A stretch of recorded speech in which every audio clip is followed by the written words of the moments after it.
Bonjour les secondaires 4. Aujourd'hui, jeudi le 2 avril, je corrige avec vous la page 144. Notez aussi que la semaine prochaine, je veux commencer à faire des cours sur Zoom. Je vais vous envoyer tout le lien. Je sais que vous avez déjà fait une avec Monsieur Barbin et je veux faire une pareille la semaine prochaine. Si vous avez des questions, préparez des questions pour la semaine prochaine. Je corrige tout de suite la page 144. J'aimerais que voir plus de visionnement, car au début c'était plus, maintenant ça baisse, je ne sais pas pourquoi. S'il vous plaît, c'est une période où vous devez travailler, car c'est important pour vous. Alors je commence avec vous le chapitre 3.1, page 144, numéro 5. Il dit, les Romains ont érigé un monument en l'honneur d'Archimède et sur sa tombe, ils ont gravé une sphère inscrite dans un cercle. Alors, c'est ça l'idée. N'oubliez pas qu'on est dans le chapitre où on parle des figures équivalentes. Alors, on va parler des figures équivalentes. On est à 3 dimensions. Alors, probablement penser à des figures qui sont équivalentes, ça veut dire même volume. Ou on peut parler aussi des figures, des aires des figures, mais l'aire totale ici, c'est pas les mêmes aires totales s'ils sont équivalents. S'ils sont équivalents, ça veut dire ils ont le même volume. Alors, ils se demandent dans la première question, montrer que l'aire de la sphère est égale à l'aire de la surface latérale du cylindre. C'est quoi l'aire de la surface latérale? C'est l'aire du contour du cylindre. Et l'aire de la sphère, c'est l'aire totale. D'abord, c'est quoi l'aire totale d'une sphère? Je vais essayer de vous rappeler un peu de ce qu'on a vu peut-être au secondaire 3. L'aire totale une sphère est formée techniquement par quatre cercles. J'ai essayé de vous faire prendre une photo d'une balle de tennis. Regardez ces lignes-là. Si vous les coupez exactement, vous allez voir et comprendre que avec quatre cercles, on a pu techniquement à peu près former une sphère. C'est pour cette raison, il estime toujours l'aire totale, l'englobe de toute la sphère, est égal à 4 fois l'aire de chacun des cercles. Et l'aire d'un cercle, c'est pi r2, alors 4 pi r2. C'est pour cette raison, si je veux regarder à l'aire d'une sphère, l'aire totale d'une sphère, c'est 4 pi r2. Alors si je regarde ici, 4 pi r2, c'est l'aire totale d'une sphère. Mais avant de commencer, je vais vous parler que ici, dans cette figure particulièrement, la sphère est à l'intérieur du cylindre. Cela veut dire quoi que la sphère est à l'intérieur du cylindre? Ça veut dire que la largeur de la sphère est exactement la même que la largeur du cylindre. La hauteur de la sphère, c'est exactement la même hauteur du cylindre. Ce qui est merveilleux ici, ce qui nous permet vraiment de prouver ce qu'il nous demande, car vraiment, si je prends ici, si j'essaie de prendre le rayon de ce cercle, c'est quoi le rayon de ce cercle? On va dire à peu près que le rayon c'est X ou peut-être on va dire que le rayon c'est R. On va baser sur une constante. Si le rayon ici est R, automatiquement le rayon de la base ici devient R, car vous vous rappelez qu'on a dit que ça fait exactement. Alors ça c'est R, parfait. Alors c'est quoi la hauteur de ce cylindre? La hauteur de ce cylindre, c'est vraiment la même que la hauteur de la sphère. Et la hauteur de la sphère, c'est composé d'un rayon et d'un autre rayon. Alors la même variable. On est tous ici dans la même variable. C'est parfait ça. Alors le rayon ici c'est R, ici la hauteur c'est de R, ici le rayon est R partout. Alors si je regarde à l'aire totale de cette sphère, c'est 4 fois pi r2. Vous vous rappelez pourquoi? Car on a dit une sphère est composée de 4 cercles. Alors 4 pi r2. Maintenant, c'est quoi l'aire totale, l'aire latérale d'un cylindre? N'oubliez pas qu'un cylindre peut être formé par un rectangle que je peux plier pour former un cylindre. Si je prends le rectangle et je le plie, je le tourne, ça va former un cylindre. C'est quoi la longueur de celle-là? Ça va être la circonférence, car une fois ça s'est plié, ça devient toute la circonférence, ça devient la longueur qui est 2 pi r et la hauteur qui est 2 r. Alors, si vous regardez, c'est quoi l'air alors? L'air ici, ça va être l'air latéral, on dit. L'air latéral, c'est 2R fois 2πr, ou 2πr fois 2r, ce qui devient 4πr2. Ça, c'est l'air latéral. Et c'est ça qu'il me demande. L'air latéral, c'est 4πr2. L'air total, c'est 4πr2. Il me demande de prouver qu'ils ont la même chose. Oui, j'ai prouvé qu'ils ont la même chose. C'est tout à fait vrai. Il y a une autre façon pour prouver l'aire latérale d'un cylindre. L'aire latérale d'un cylindre, c'est vraiment un prisme.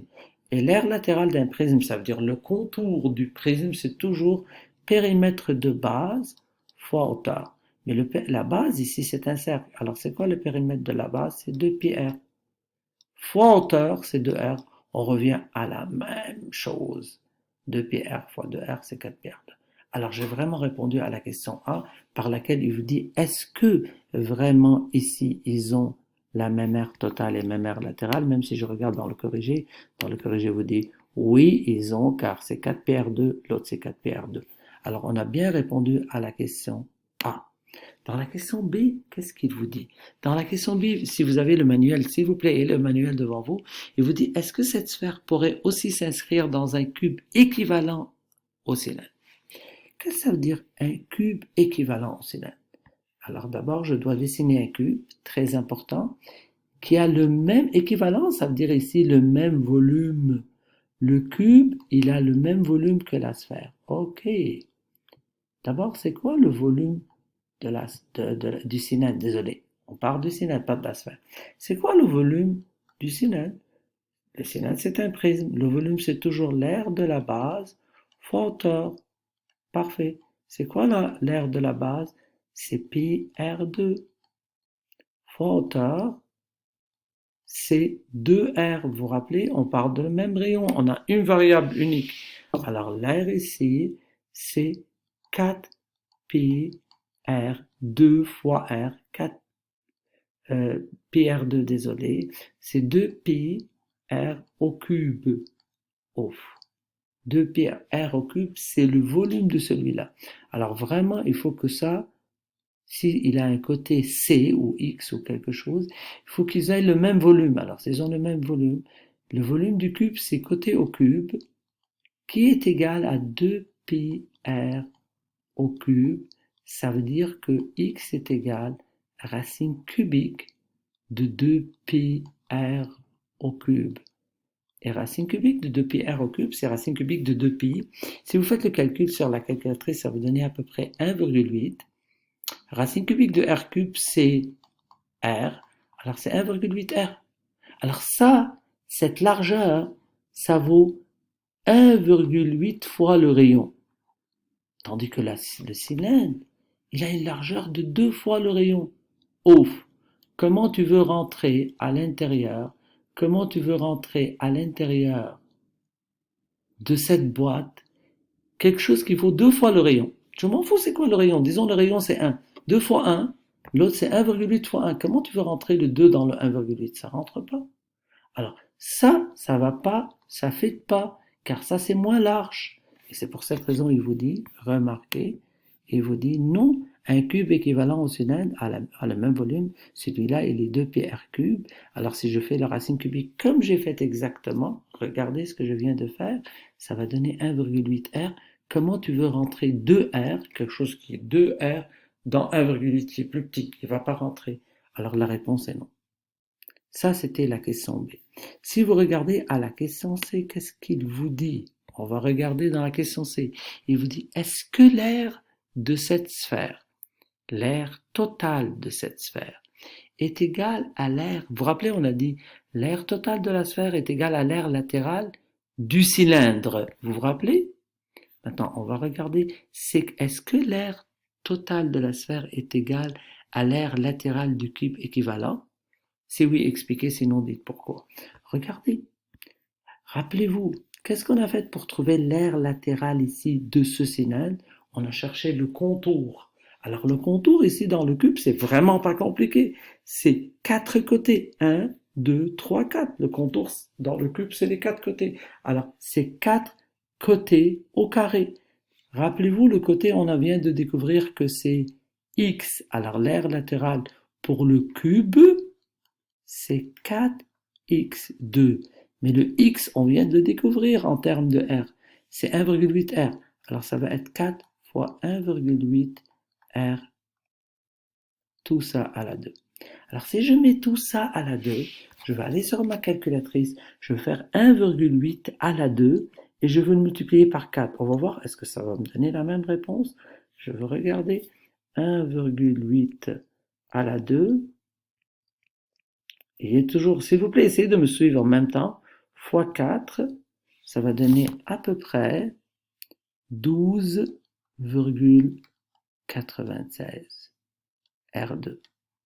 Tandis que l'aire total du cube, de la sphère, c'est 4 pi R2. Et vraiment, c'est pas la même chose. Si vous faites 4 pi R2, si vous faites 4 fois pi, 4 fois 3,14, ça va pas vous donner 12,86. Ça se rapproche, mais c'est pas exactement la même réponse.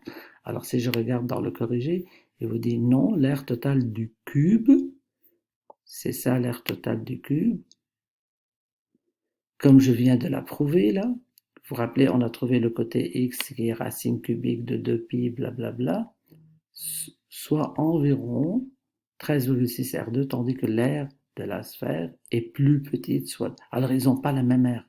Rappelez-vous, au début, ils avaient la même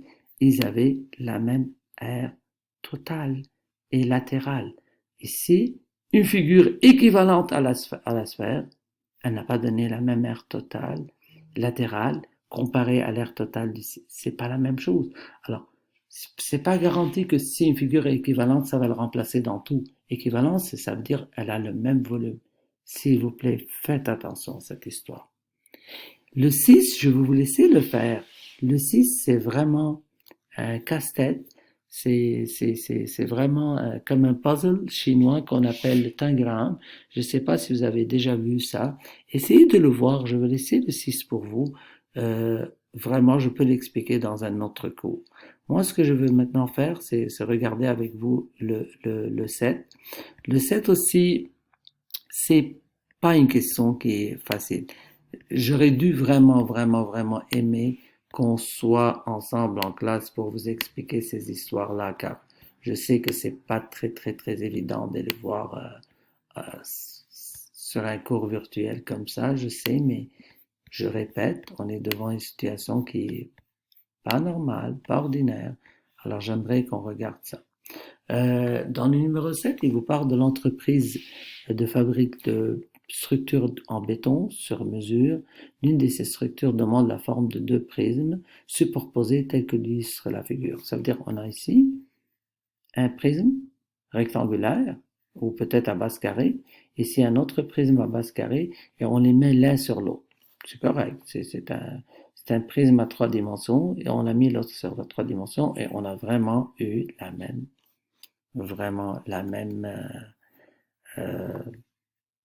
les dimensions. La base, ici, c'est 4 par 4. Ici, la base, c'est 8 par 8. Et on les a mis l'une sur l'autre de cette façon.